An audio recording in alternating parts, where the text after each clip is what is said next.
नमस्कार दोस्तों, स्वागत है एक बार फिर हमारे YouTube चैनल पर। दोस्तों, यह कहानी है त्रिया चरित्र की। जो भी मनुष्य इस कहानी को पूरा सुनता है वह कभी भी अपने जीवन में धोखा नहीं खाएगा। इस कहानी को सुनने के बाद आप अपने जीवन में बहुत बदलाव ला सकते हैं। इस संसार में ऐसी औरतें भी हैं जो सुंदर और सुशील औरतों को भी बदनाम कर देती हैं। हो सके तो कहानी को पूरा सुनिएगा, और आप कहानी को पूरा सुनेंगे तो आपको कहानी का मतलब समझ में आएगा। इससे पहले कि आप इस कहानी में खो जाए, चैनल को सब्सक्राइब करना ना भूलें। चलिए कहानी शुरू करते हैं। बहुत समय पहले की बात है। एक राज्य में एक राजा रहा करता था। वह राजा बहुत ही धर्मात्मा राजा था। उसके राज्य की चर्चाएं बहुत दूर दूर तक फैली हुई थीं। उस एक राजा का पुत्र था जिसकी उम्र 12 या 13 वर्ष होगी। वह राजकुमार बहुत ही सुंदर था। राजा उसकी शादी कर देता है। जब राजा ने उसकी शादी की तो राजकुमार मात्र 14 वर्ष का था। राजा अब बूढ़ा हो चुका था।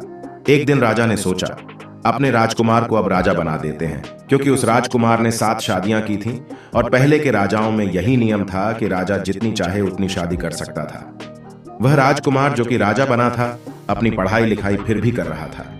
वह रोज गुरुकुल पढ़ने के लिए जाया करता था। एक दिन की बात है, जब वह राजकुमार पढ़ने के लिए गुरुकुल जा रहा था तो रास्ते में उसे एक पनिहारी मिली। वह पनिहारान भी बहुत सुंदर थी। उस पनिहारिन ने राजकुमार से पूछा, हे राजा, आप रोज कहां जाते हैं? राजकुमार कहता है, मैं रोज पढ़ने के लिए अपने गुरु के पास जाता हूं। तो वह कहती हैं, यह तो अच्छी बात है, लेकिन यह बताइए, आपने त्रिया चरित्र पढ़ा है? राजकुमार कहता है, नहीं, मैंने यह कभी नहीं पढ़ा। फिर पनिहारिन कहती है, आप त्रिया चरित्र अवश्य पढ़ो। राजकुमार कहता है, यह त्रिया चरित्र क्या होता है? पनिहारिन ने कहा, आप ये बात अपने गुरु से जाकर पूछना और त्रिया चरित्र अवश्य पढ़ना। राजकुमार कहता है, मैं आज ही जाऊंगा और अपने गुरु से जाकर पूछ लूंगा कि आपने मुझे त्रिया चरित्र क्यों नहीं पढ़ाया। इतनी बात कहने के बाद वह राजकुमार वहां से चल देता है। पनिहारिन की बात सुनकर वह राजकुमार गुस्से में था। उसकी आंखें लाल थीं। वह अपने गुरु के पास जाकर प्रणाम करता है। गुरुजी ने पूछा, बेटा, क्या हुआ, आज तुम क्रोध में दिखाई दे रहे हो और तुम्हारी आंखें लाल क्यों हैं? राजकुमार ने क्रोध में जवाब दिया, गुरुदेव, आपने मुझे त्रिया चरित्र क्यों नहीं पढ़ाया? यह बात आपने मुझसे क्यों छुपाई? त्रिया चरित्र के बारे में मुझे बताया क्यों नहीं? गुरु कहते हैं, बेटा, तुम त्रिया चरित्र नहीं पढ़ पाओगे, क्योंकि त्रिया चरित्र पढ़ना खतरे से खाली नहीं होता है, और जब तुम त्रिया चरित्र पढ़ोगे तो उसमें तुम्हारी जान भी जा सकती है। राजकुमार कहता है, गुरुदेव, आप इसकी चिंता ना करें, अपनी रक्षा हम स्वयं कर लेंगे, आप केवल मुझे त्रिया चरित्र पढ़ाइए। गुरुदेव कहते हैं, अब तुमने हट कर ही ली है तो ठीक है। वह उसे त्रिया चरित्र पढ़ने लगते हैं। त्रिया चरित्र पढ़ते पढ़ते राजकुमार को 1 साल हो गए तो गुरु ने कहा, बेटा, अब तुम्हारी पढ़ाई पूरी हो चुकी है। अब तुम घर जा सकते हो और आराम से अपने राज्य को चला सकते हो। अब तुम्हें यहां आने की कोई आवश्यकता नहीं है। राजकुमार कहता है, ठीक है गुरुदेव। राजकुमार जैसे ही जाने लगता है, गुरुदेव उसे रोक लेते हैं और कहते हैं, बेटा, मैं तुम्हें एक ऐसा काजल देता हूं कि जब तुम इसे अपनी आंखों में लगाओगे तो कोई भी तुम्हें देख नहीं पाएगा और तुम उसे देख लोगे। राजकुमार वह काजल अपने हाथों में ले लेता है और गुरु ने कहा, इस वस्तु को ले जाओ और आज ही की रात 12 बजे अपने महल से निकल कर के जंगल की तरफ पूर्व दिशा की ओर जाना, और जब तुम पूर्व दिशा की ओर जाओ तो यह काजल अपनी आंखों में लगा लेना और वहां पर जाकर खड़े टेढ़े हो जाना। राजकुमार कहता है, ठीक है। जब रात के 12 बज जाते हैं और उस राजकुमार की 7 रानियां सो जाती हैं, तब राजकुमार अपने आंखों में वह काजल लगाकर महल से जंगल की तरफ चल देता है। राजा जंगल में पूर्व दिशा की ओर जाता है और वहां जाकर खड़ा हो जाता है। तो उसने देखा कि वही पनिहारिन जो मुझे रास्ते में मिली थी, एक थाली में खाना लेकर जंगल की तरफ जा रही है। वहीं थोड़ी ही दूरी पर एक संत अपनी कुटिया में रहते थे। वह संत के पास खाना लेकर जा रही थी, लेकिन पनिहारिन उस राजा को नहीं देख पाई, क्योंकि राजा की आंखों में काजल लगा हुआ था। राजा ने अपने मन में सोचा कि चलो उसके पीछे चलते हैं और देखते हैं कि यह आधी रात को भोजन लेकर संत कुटिया की तरफ क्यों जा रही है, इसका क्या कारण है। वह राजा भी उसके पीछे पीछे चल दिया। अब वह पनिहारिन उस कुटिया में उस साधु के पास पहुंचती है। उस साधु के पास जादू की एक पोटली थी। वह साधु जादूगर था। राजा छुपकर देख रहा था कि वह पनिहारिन और को साधु क्या करेंगे। साधु ने पनिहारिन से कहा, अरे पनिहारिन, पहले तुम मुझे ये बात बताओ कि आज आने में इतनी देर कैसे लग गई? हाथ जोड़कर पनिहारिन कहने लगी, महात्मा जी, मेरा विवाह हो चुका है और मेरे पति मुझे ले जाने के लिए आए हैं। इसीलिए हमें उन्हें सुलाने में थोड़ी देर लग गई और यहां आने में भी देर हो गई। जब यह बात साधु ने सुनी कि इसका विवाह हो चुका है और इसका पति इसे लेने के लिए आया है, तो साधु कहता है कि पनिहारिन, इसका मतलब है कि तुम अपने पति के साथ जाना चाहती हो। अगर हां, तो फिर हमारे पास क्यों आई हो? पनिहारिन कहती है, मैं आपके बिना नहीं रह सकती हूं, मैं आपके बिना नहीं जी सकती हूं। तो साधु कहता है, पनिहारिन, इसके लिए तुम्हें एक काम करना होगा। तब पनिहारिन कहती है, क्या? साधु एक बड़ा सा चाकू निकलता है और पनिहारिन से कहता है, पनिहारिन, जो तुम अपने पति की गर्दन काटकर यहां पर लेकर आ जाओ, जो हमारे और तुम्हारे बीच में दरार बन रहा है, तब मैं तुम्हें रख लूंगा, तुमसे विवाह करूंगा, तुम्हें अपनी पत्नी बनाऊंगा। तब बिना कुछ सोचे समझे पनिहारिन चाकू को ले लेती है और दौड़ते हुए अपने घर जाती है और उसका पति सो रहा था। वहां जाकर अपने पति की गर्दन काट देती है और उसकी गर्दन को लेकर साधु के पास आती है और राजकुमार उसके पीछे पीछे उसका सारा कारनामा देख रहा होता है। जब साधु ने देखा कि अपने पति को मारकर उसकी गर्दन यहां लेकर आ गई है, तब साधु को बहुत तेज गुस्सा आया और उसने उसे लात मारी और कहा, भाग जाओ यहां से। जब तुम अपने पति की नहीं हो सकी तो तुम मेरी क्या होगी? जल्दी भाग जाओ यहां से।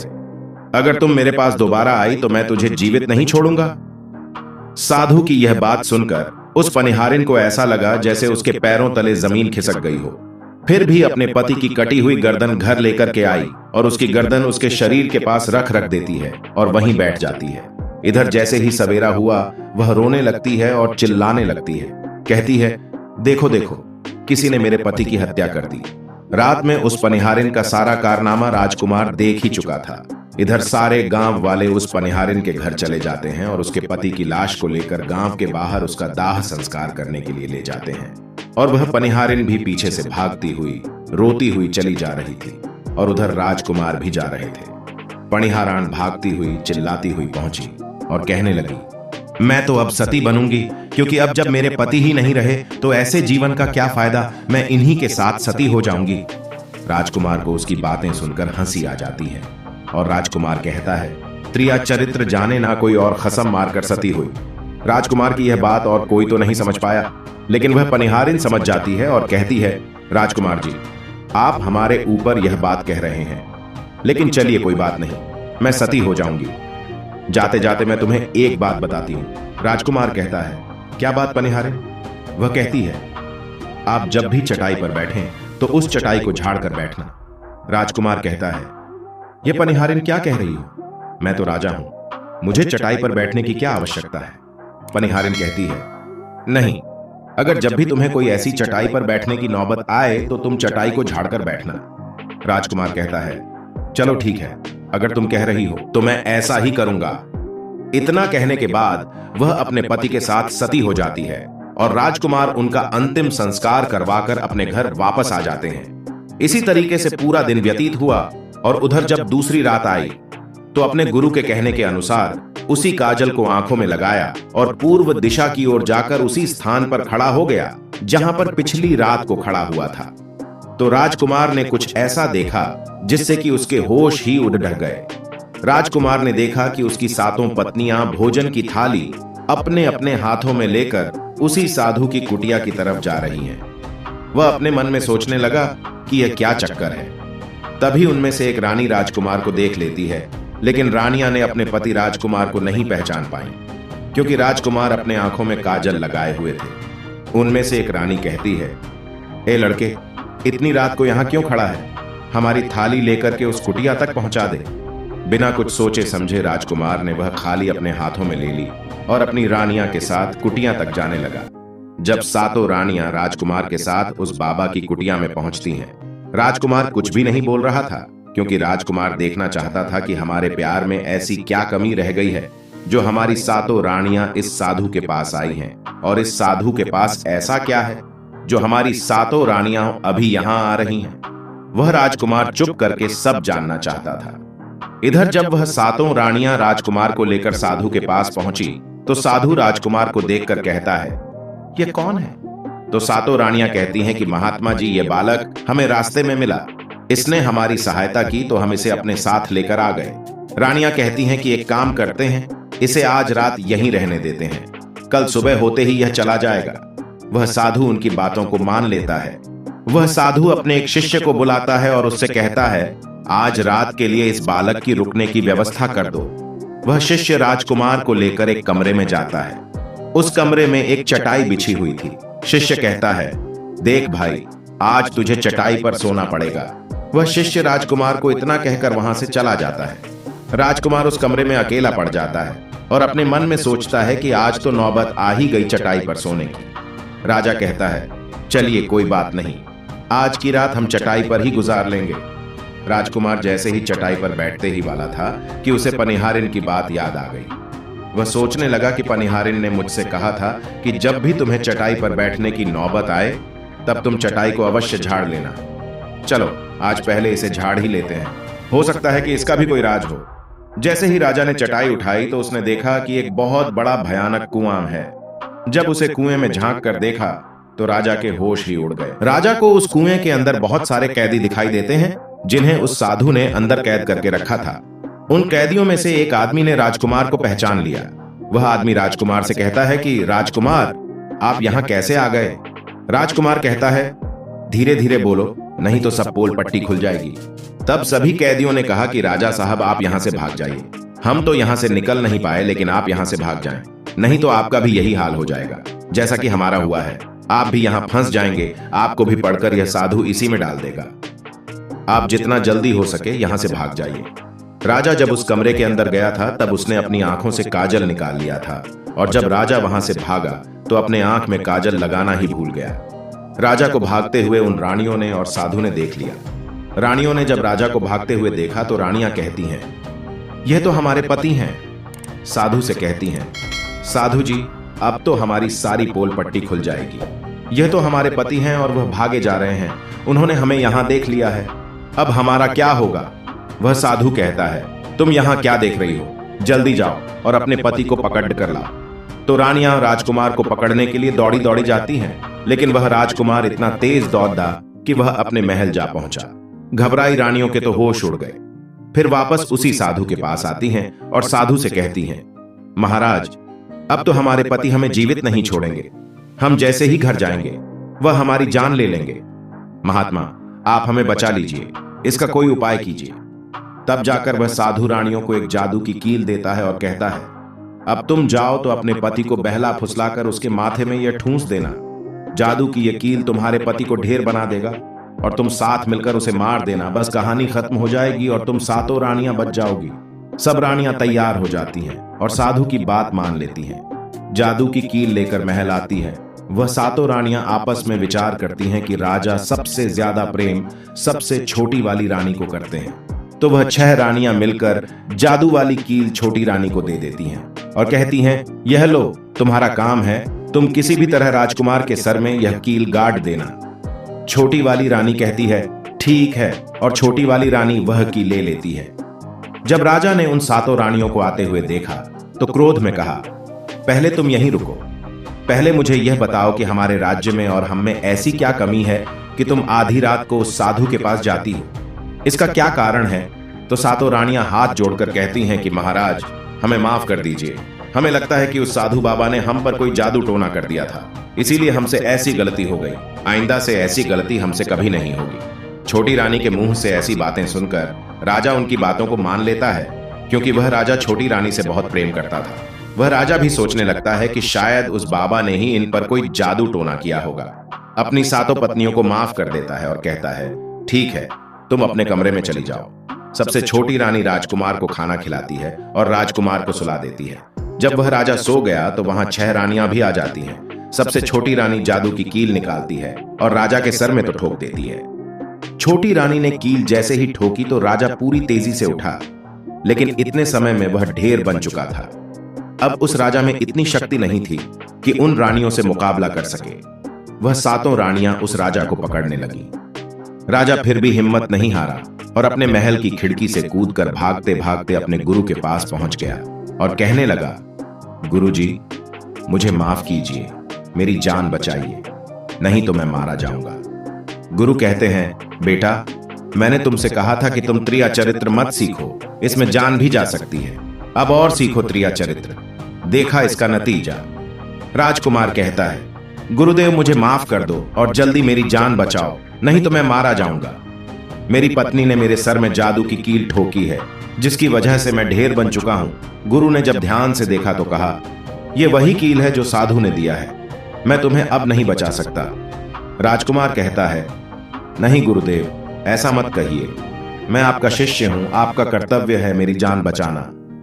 तो गुरु कहते हैं, बेटा मैं तुम्हें बचा तो नहीं सकता, लेकिन एक उपाय है। राजकुमार कहता है, क्या गुरुदेव? गुरु कहते हैं, हम तुम्हें तोता बना देंगे, और जब हम तुम्हें तोता बना दें तो तुम सुखवाद राजा के राज्य में चले जाना और वहीं जाकर रहना, क्योंकि सुखवाद राज्य में साधु का जादू नहीं चलता है, और जब तुम्हें बहुत प्रेम करने वाली स्त्री मिलेगी तो तुम पुनः राजकुमार बन जाओगे। वह राजकुमार कहता है, ठीक है गुरुदेव, आप हमें तोता बना दीजिए। वह गुरुदेव उसे तोता बना देते हैं, और तोता बनने के बाद वह वहां से उड़कर सुखवास राजा के राज्य में चला गया। जहां पर पहले से बहुत सारे तोता रहते थे, वहीं जाकर रहने लगा। और सातों रानियां उस राजकुमार को खोज रही थीं। जब राजकुमार नहीं मिला तो फिर से उस साधु के पास जाती हैं और कहती हैं, बाबा जी, रात को राजा भाग चुका है, आप अपनी पोटली निकालिए और देखिए वह कहां है। वह साधु अपनी पोटली खोलता है और देखता है कि वह राजकुमार तोता बनकर के सुखराज राजा के राज्य में रह रहा है। वह साधु यह सारी बात रानियों को बताता है तो रानियां कहती हैं, स्वामी अब क्या करें? साधु कहता है, अब तुम अपने राजमहल में जाओ और जाकर की घोषणा कर दो कि जो भी तोता पकड़डी करके लाएगा हम उसे 5 सोने के सिक्के देंगे। सातों रानियां अपने महल पहुंचती हैं और वहां पर घोषणा कर देती हैं कि सभी बहेलियों से कह दो कि जो भी तोता पकड़ कर लाएगा हम उसे 5 सोने के सिक्के देंगे।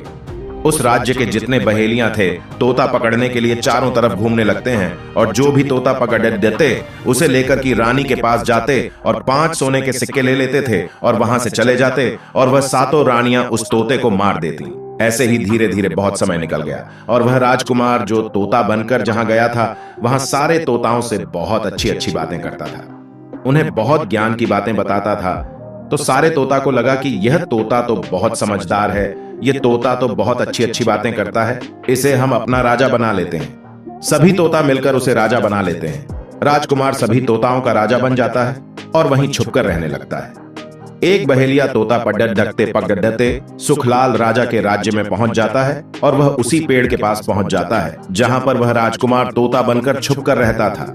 जब उस बहेलिया ने इतने सारे तोतों को देखा तो उसने अपने मन में सोचा कि अगर हम इतने सारे तोता पढ़कर रानी के पास ले जाएंगे तो हमें बहुत सारे सोने के सिक्के मिल जाएंगे। लेकिन वह बहेलिया सोचता है कि हम इतने सारे तोतों को पकड़ें कैसे। जिस पेड़ पर वह तोता रहते थे, जैसे ही सुबह हुई उस पेड़ से सारे तोता उड़कर दाना पानी के लिए बाहर चले जाते हैं।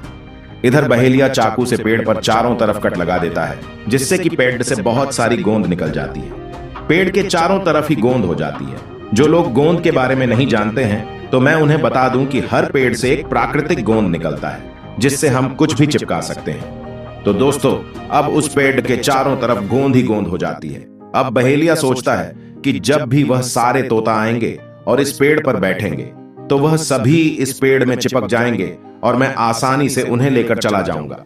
बहेलिया वहीं छुप करके देखने लगता, और जब शाम हुई सारे तोता वापस आए और वह तोते जैसे ही पेड़ पर बैठे सभी के पैर उस गोंद में चिपक गए। क्योंकि पूरे पेड़ में गोंद लगा हुआ था, अब तो सारे तोता परेशान हो गए। उनमें वह राजकुमार तोता भी चिपक गया था। सारे तोता राजकुमार से कहते हैं, आप कुछ भी सोचो, हम सबको बाहर निकालो, नहीं तो सुबह तक वह बहेलिया आएगा और हमें पकड़कर लेकर चला जाएगा। वह राजकुमार कहता है, तुम बिल्कुल चिंता ना करो, जब सुबह बहेलिया आएगा तो तुम सभी ऐसा करना कि उस बहेलिया को लगे कि सारे तोता मर चुके हैं, और जब वह सभी तोतों को पेड़ से छुड़ाकर नीचे फेंक दे तो सभी उड़कर भाग जाना। सभी तोता कहते हैं, ठीक है। सुबह हुई जैसे ही बहेलिया पेड़ के पास पहुंचा तो उसने देखा कि सभी तोता ऐसे लटके हुए थे जैसे कि वह सभी मरे हुए हैं। जब बहेलिया ने तोतों को देखा तो सोचा कि अरे यह क्या हो गया, ये तो सब मर गए, अब हमें सोने के सिक्के कैसे मिलेंगे। फिर बहेलिया ने सोचा कि चलो अब इन्हें छुड़ा ही देते हैं, इतना तो उपकार इन पर कर ही सकते हैं। बहेलिया पेड़ पर चढ़ा और उनको छुड़ाकर नीचे फेंकने लगा। उसने सभी तोतों को छुड़ाकर नीचे फेंक दिया, लेकिन राजकुमार तोता अभी वहीं पर रह गया और नीचे जितने भी तोता थे वह सभी उड़कर भाग गए। बहेलिया ने सोचा, अरे यह क्या हुआ?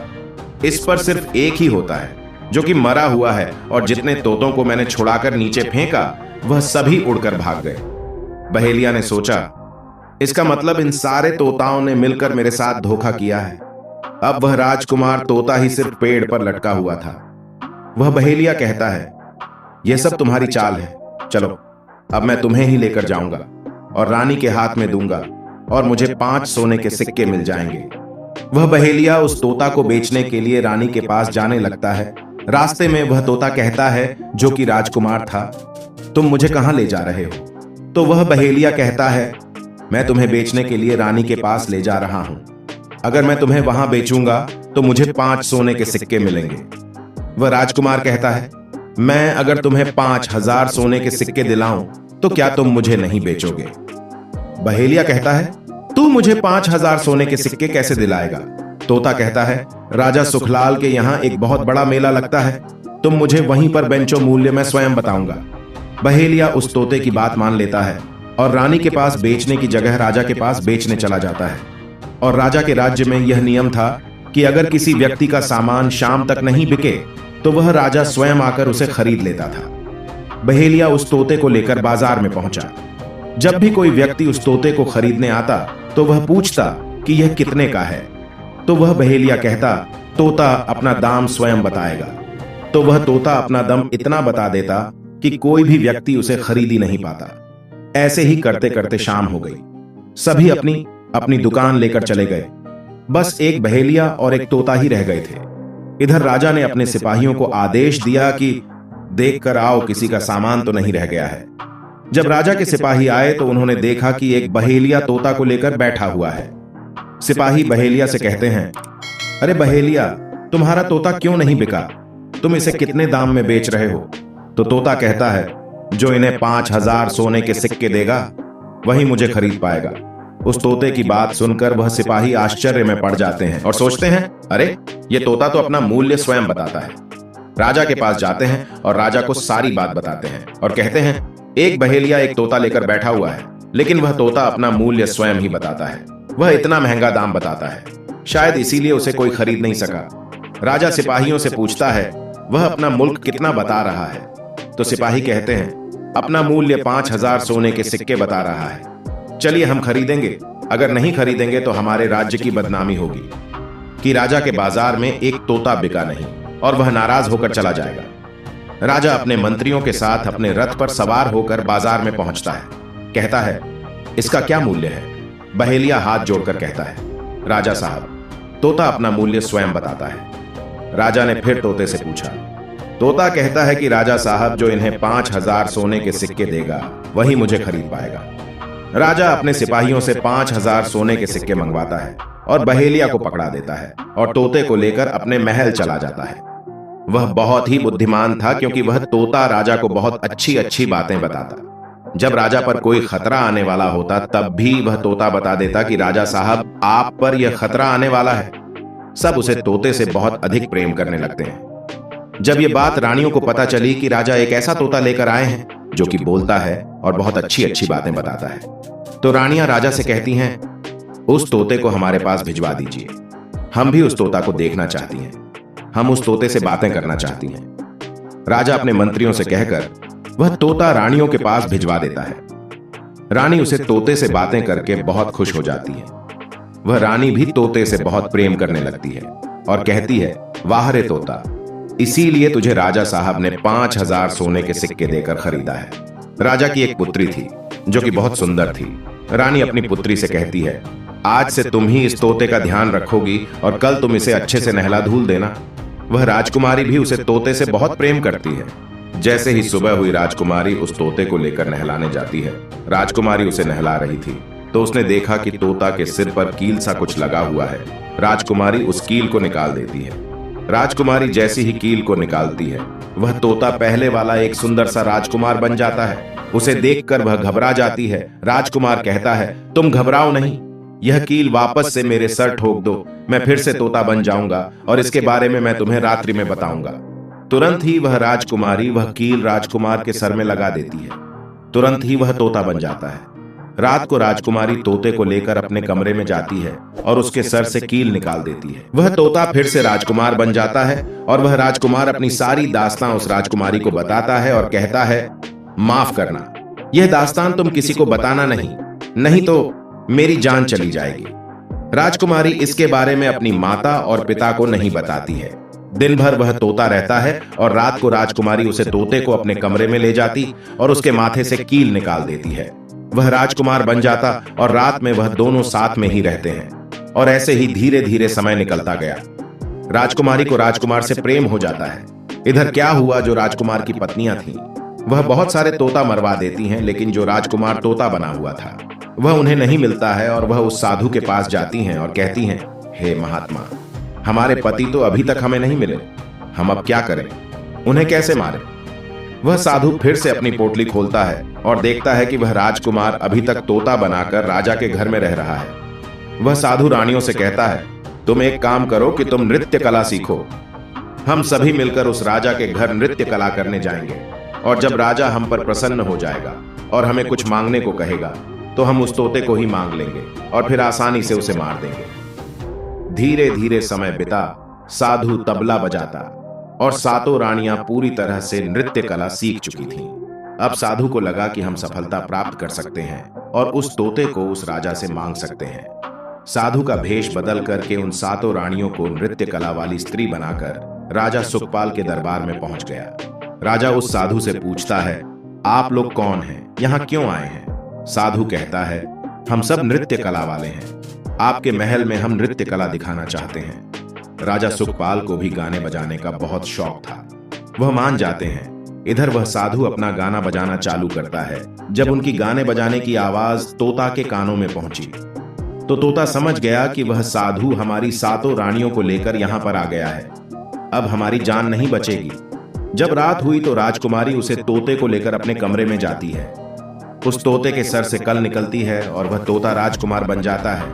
वह राजकुमार सारी बातें उस राजकुमारी को बताता है और कहता है कि देखो, ये जो गाने बजाने वाले आए हैं ये वही साधु है।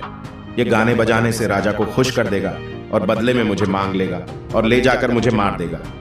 वह राजकुमार कहता है, सुनो राजकुमारी, जब राजा आदेश दें कि तोता को लेकर आओ तो तुम मुझे मत देना। जब राजा खुद यही मुझे लेने आए तब भी तुम मुझे मत देना। कहना कि तोता को नहीं दूंगी और जब राजा ना माने तो तुम राजा से जिद करना और तुम गुस्से में आकर मुझे पिंजरे सहित फेंक देना। उसके बाद अपने बचने का रास्ता हम स्वयं ही ढूंढ लेंगे। राजकुमारी कहती हैं, ठीक है। वहां पूरी रात गाना बजाना हुआ तो राजा प्रसन्न होकर उन्हें कहते हैं, मांगो, क्या मांगना चाहते हो? वह साधु कहता है कि जो आपके पास तोता है जिसे आप कुछ दिनों पहले ही खरीदे हैं, वह तोता आप मुझे दे दो।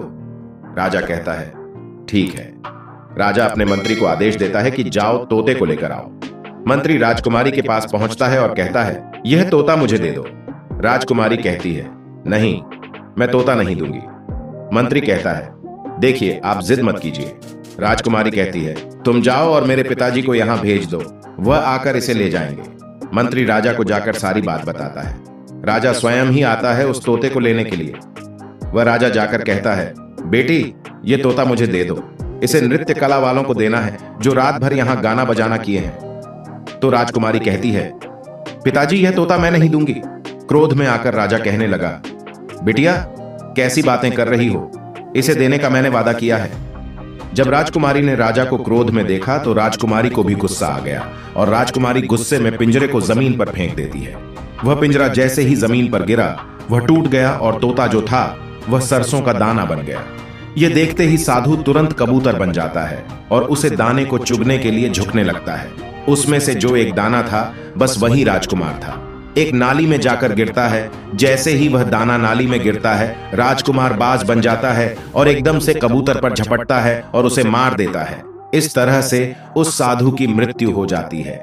राजा यह सब देखकर आश्चर्यचकित हो जाता है।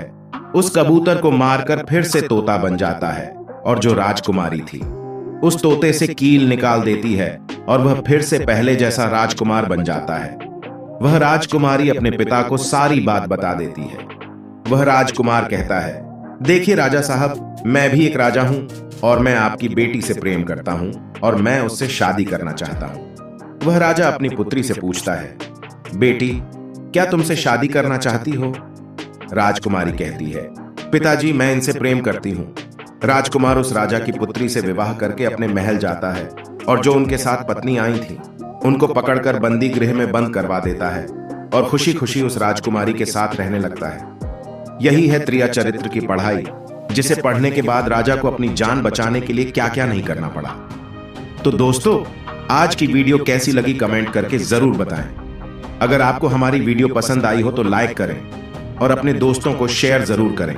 और हाँ दोस्तों, अगर आपने अभी हमारे चैनल को सब्सक्राइब नहीं किया है तो जरूर कर लें। मिलते हैं जल्द ही नई वीडियो के साथ। वीडियो को पूरा देखने के लिए बहुत बहुत आभार।